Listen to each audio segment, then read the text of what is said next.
साथ जुड़ गए, सीधा उन्हीं का रुख करते हैं। राजकुमार, क्या कुछ अपडेट मिल रही है? देखिए किस तरीके से लगातार अभी भी भारत रुक नहीं रहा है, क्योंकि साफ संदेश पहले दिया गया ऑपरेशन सिंदूर के माध्यम से, और कहीं ना कहीं अब जिस तरीके से पाकिस्तान भी पलटवार कर रहा है, तो पाकिस्तान के जो भी नापाक मंसूबे हैं उन्हें नाकाम करती हुई भारतीय सेना नजर आ रही है।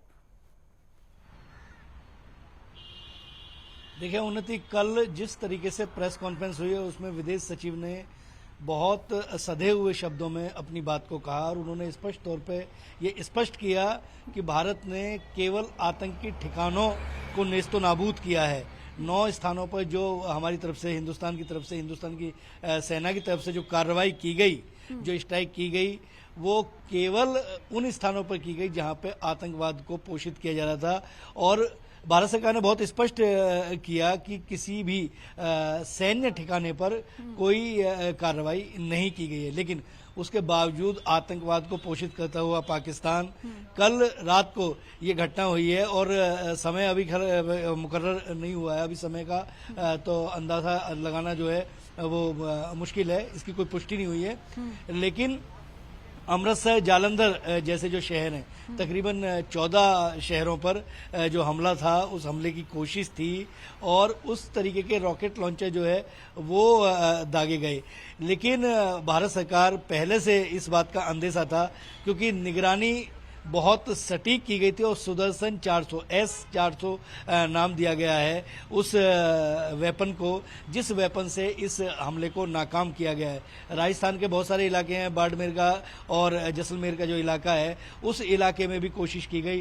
पंजाब के इलाके में, जम्मू कश्मीर के इलाके में कुछ जो गोलीबारी और जो रॉकेट लॉन्चर जो हैं उनसे पाकिस्तान ने हमला करने का प्रयास किया, लेकिन बहुत सारे हमले ऐसे हैं कि जिनको S-400 से नाकाम कर दिया गया। और देखिए S-400 ऐसा वो है हथियार, कहीं ना कहीं से हम ब्रह्मास्त्र कह सकते हैं। इसका प्रदर्शन कभी भारत सरकार ने किया। राफेल के बारे में सबको जानकारी दी गई, लेकिन बहुत सारे अस्त्र ऐसे होते हैं जो कहीं ना कहीं रक्षा और संवेदनशीलता को देखते हुए, देश की सुरक्षा को देखते हुए उनको सार्वजनिक नहीं किया जाता, लेकिन उनका जब असर होता है तो निश्चित तौर पे उनके बारे में जानकारी देनी मुनासिब हो जाती है। और भारत सरकार ने पूरा एयर सिस्टम, जो जहां से ये रॉकेट लॉन्च किए गए, उन इलाकों को, वो जो पैड थे वहां से वायुसेना के जो एयर सिस्टम था, उस एयर सिस्टम को हमारे रडार जो हैं उन रडारों ने कैच किया और कैच करने के बाद वो जो निगरानी थी, वो जो सेना की निगरानी थी,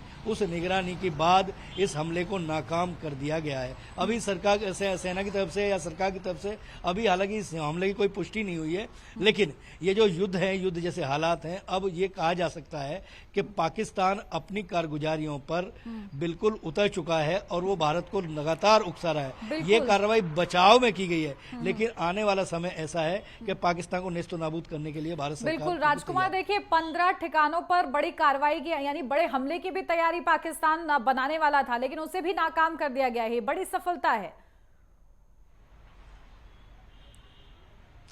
बिल्कुल।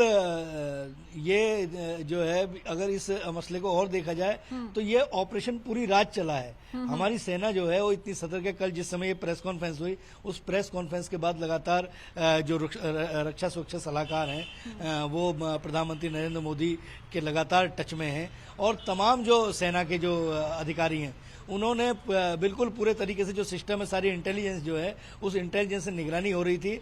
और इस निगरानी में जब ये रॉकेट लॉन्चर आता हुआ दिखाई दिया, अमृतसर की तरफ इसका जो पैड था वो होना था, लेकिन उसको उन्हीं के इलाके में और वापस उसी जहां से वो चला अस्त्र, वहीं पर जाकर एयर सिस्टम को उसको कोलैप्स किया है। और ये इंफॉर्मेशन जो है, ये कहीं ना कहीं भारत सरकार के लिए बहुत, मतलब ये सर्वदलीय बैठक जो थी, उस बैठक के अंदर भी इस बार के संकेत जरूर दिए गए भारत सरकार की तरफ से कि रात भर जो कारगुजारियां चल रही हैं, क्योंकि आज देखिए आज 16वां दिन है।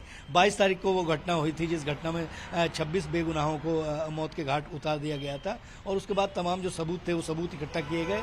और ये जो कार्रवाई है, ये कार्रवाई अब मुझे लगता है उन्नति ये आगे और बढ़ेगी।